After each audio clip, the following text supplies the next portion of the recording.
implement report summarizing Guy's suggestions. So, I didn't quit. Instead, I traded desks with Art, putting the silver-framed picture of my family in the faint dust outline the picture of his family had left, and went back to work. And now it had come to this. And I couldn't help wondering, if rising to the level of your own incompetence has a name, does having to fire the guy who hired you have one too? When I'd phoned Tish to tell her about it, she'd made a small noise of sympathy. She knew how much I hated firing people. "Why don't you let HR do it?" she asked. "No, I can't do that." "Why not? Management does it all the time. Trust me." "Aren't you always calling them pussies when they do?" She laughed, a melodious thing. Yeah. I wouldn't call you that, though." "Sure. You know I wouldn't." I sighed. "Okay, maybe not. But still, you have to do it." "I have to do it." "Let me know if you want some tips." "You mean if I want your 5-point plan for firing people effectively?" "How the—" She clucked her tongue. "You little bastard. You read the whole report, didn't you? Unbelievable." I smiled, even though she couldn't see it. "I like having all the information."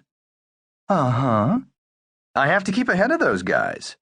You never know when they're going to train their high beams on you." "You are so busted." I should get back to work.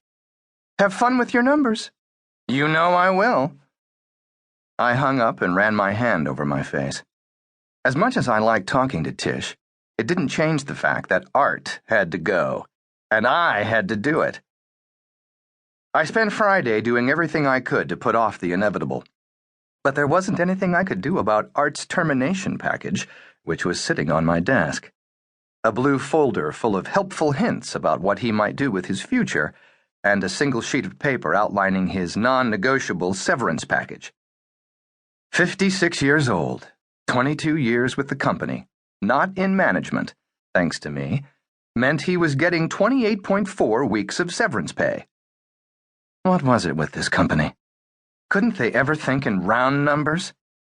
But no, they couldn't, because that would affect the pie chart, and that might end up with an eventual recommendation that they be terminated. At 4:45, I gave one last sigh and checked my email one last time.